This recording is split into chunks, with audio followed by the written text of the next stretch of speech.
Welcome back. Welcome back to Winning Isn't Easy. All right, let's talk about mistake number 13, restrictions and limitations, pushing and pulling.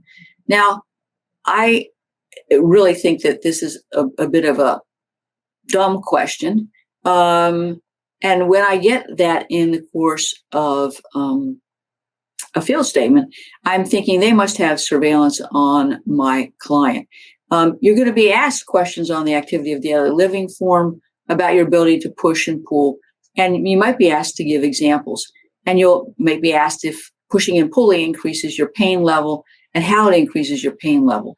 Now, if you say that you don't push or pull, and the carrier's got pictures of you in the grocery store pushing a grocery cart without difficulty or pushing a lawnmower, then that's a problem. They may have pictures of you pushing a broom while sweeping off your driveway. And you can bet that that's going to be used against you. And I know that sounds, innocuous and minor, but that's the way they start attacking and tripping at your credibility.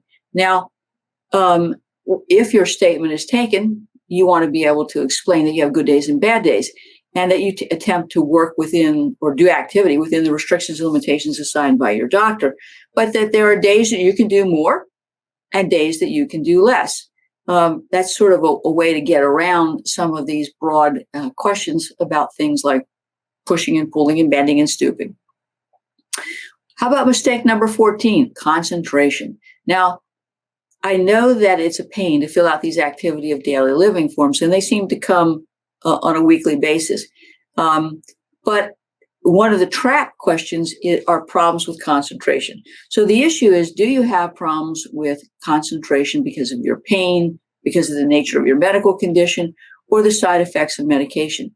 And are you claiming that you are disabled because of these problems?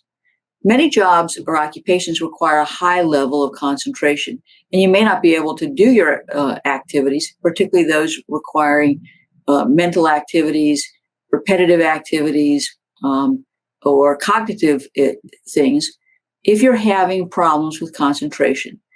But the question becomes, how do you determine, or how do you prove that you're having problems with concentration? So you're going to be asked questions like, do you concentrate well? Whether you can focus, whether you're having problems with your short or long-term memory, how often you experience these concentration or focus problems. I tell you, I hate these questions because they're all open-ended questions. Now, I think that when you're filling out the activity of daily living form, you should be thinking about what you've told the doctor about the problems you have with concentration because of pain or side effects of medication. Because if it's not documented in your medical records and you're talking about these problems in your field statement, the carrier is going to be scratching their head saying, look, somebody's lying and it's got to be the policyholder. It would be helpful if you give doctors specific examples and make sure that those medical records are consistent with what you're putting down on your activity of daily living form. So again, that's another reason why I think it's important that you have your medical records while you're completing these activity of daily living forms. Now, if you're having problems concentrating, I suggest that you have somebody help you fill out the information and have it noted on the activity of daily living form. Because the carrier is going to scratch their head and say, well, she's having problems with concentration, but she was able to fill out these forms and answer these questions. That really doesn't seem, that seems contradictory to me. Now, in some instances, it may be necessary for you to have psychological and neuropsychological testing to document the problems you're having with concentration. And if that happens, it's really time for you to consult with an experienced ERISA disability attorney, because there are some neuropsychologists who are not in the business of helping people like you. And that the selection of the right neuropsychologist to do the testing is important, because we just don't want testing done. We want testing that addresses the issues that you say you have. And more importantly, we want the testing to address the issues that you would have doing your occupational duties. So, for example, if you're having problems with executive functioning, gathering information, analyzing it, then spitting it back out, we want the neuropsychologist to do specialized testing on that executive functioning so that we can correlate your complaints with the results of the neuropsychological testing.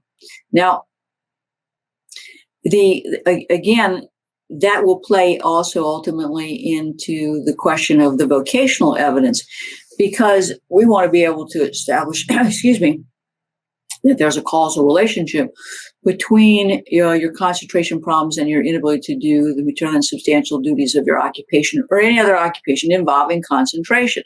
So we want our vocational counselor to be weighing in on how your concentration or cognitive issues impact your ability to do your own occupation or any occupation. So these kinds of issues are really important if we're dealing with cognitive or concentration issues. We just don't want to gloss over these answers and say, I have short-term memory problems, I lose my keys, I leave my truck running, things like that. We've got to prove it, and it all has to be consistent with your medical records. All right, mistake number 15, restrictions and limitations, shopping. Now, I hope you're not the kind of person that shops till you drop, because that, again, can be a problem with inconsistency. The activity of daily living form is going to ask questions like, are you able to go shopping? A grocery store, a mall, a big box type of store, such as Walmart. How long do you shop at one time? Do you take breaks?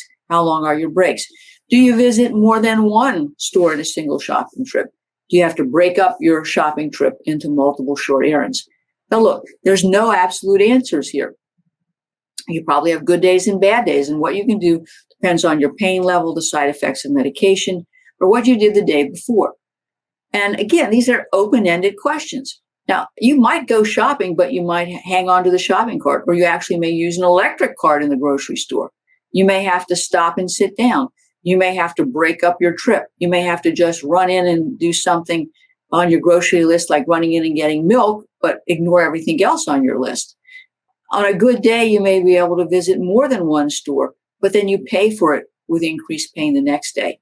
Look, we all have to shop, but because you shop doesn't mean you're disabled.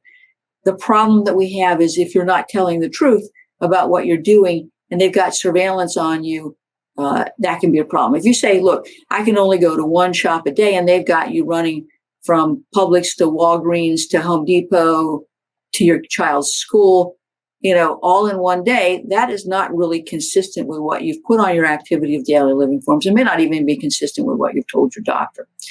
You know that carriers are going to twist what you say about your activities of daily living to conflate that to an ability to work at your own occupation, or at least a sedentary occupation, when you're in the any occupation stage. So I don't want you to make a fatal mistake with these activity of daily living forms. Again, that's why I think we need to be consistent with what's in your medical records. And certainly if you're being scheduled for a statement, that tells you that there's a problem with your case. Let's take a break.